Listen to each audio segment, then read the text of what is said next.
$1,177.78 for 2 more weeks in New Zealand. Let's talk about it. Welcome back to my personal YouTube channel. The point of this channel is to document adventures and share my process for planning the adventures and experiences that we had along the way. But we also want to go behind the curtain and see some of the nitty-gritty detail, because I don't know about you, but I like getting into the detail. Without further ado, let's hop into it. So after my friend Matthias left on his 2-week trip in New Zealand, I had 2 more weeks alone in New Zealand. So I would like to break down the expenses and the costs of everything. So the first thing we're going to start off with is food. Now for food, Scout is thrifty. I was pretty thrifty. It ended up costing me $276.01 of US dollars, or 460 New Zealand dollars for food. Now granted, I was hitting up a lot of grocery stores and stocking up on food like that because I was doing a lot of hiking on this trip. You can see in there, they're sprinkled in like fresh baked pies, some beers, going to the supermarket a lot, going to Ferg Burger. There were a couple times I ate out and treated myself, but that's how much it costs for 2 weeks. Not bad at all. Transportation. So during this 2-week adventure, I hitchhiked around the entire South Island. Now, I'm not going to tout and say that like hitchhiking's this great travel hack. Hitchhiking is a great story to share with your family, but a lot of times it sucks. Like, I'm still alive today, which is amazing, but it's not like, would I do it again? Maybe, maybe not. Depends on who I go to New Zealand next with. But so I was able to save a significant amount of money as far as transportation costs. I didn't buy any big bus tickets to get around the cities. I just hitchhiked from point to point. So, hitchhiking's not this wonderful, glamorous thing, but if you're trying to be thrifty and have a great adventure and some great stories, then in that case, I'd recommend it. But, so the one thing I did purchase was bus tickets. So when I'd hitchhike, I'd take a bus to the edge of town and then go there to a spot where you're likely to get picked up by people. Because if you're just in the middle of a city, chances are a lot of the car traffic that passes you by are people doing things in the city and not doing anything. So that's a majority of my expenses were that. The most expensive thing was a bike rental in Wanaka, which was 21 US dollars, 35 New Zealand dollars.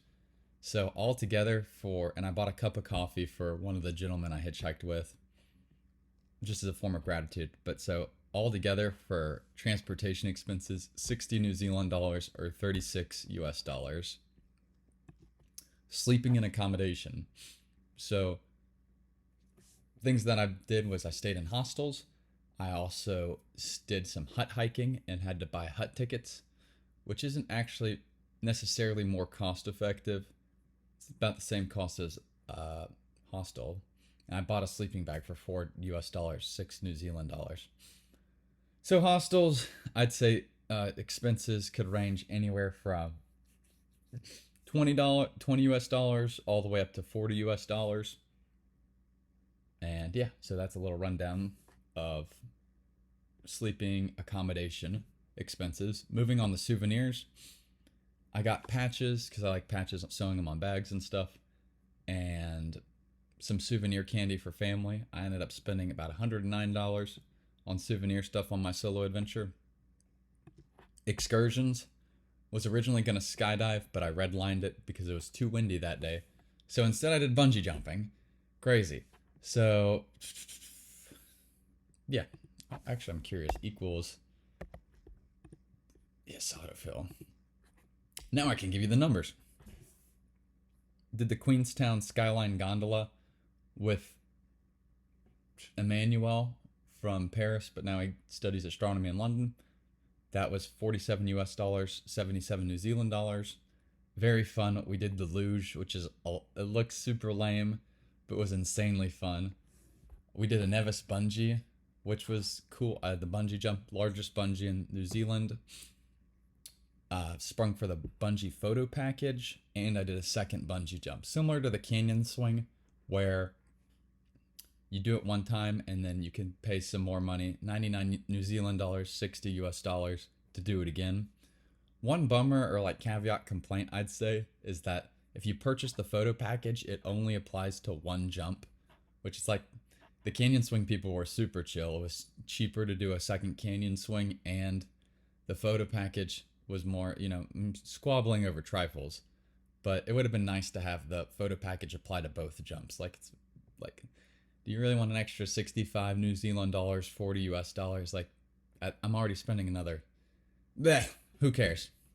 So for excursions, I ended up spending 356 US dollars, 593 New Zealand dollars. Miscellaneous expenses, tithing when I went to church, doing laundry, and using the dryer. I spent 10 US dollars on miscellaneous expenses and 16 New Zealand dollars.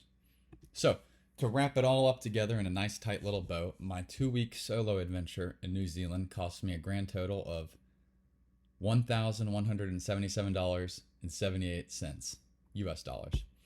So, I hope this helps you in your planning for a trip to New Zealand if you want to be crazy and do hitchhiking, or if you want to rent a car and be a little more sensible. Do what works for you. Thank you for joining me on this. I'll have a link to the spreadsheet if you want to look at it for yourself. And yeah, I'll see you in the next video.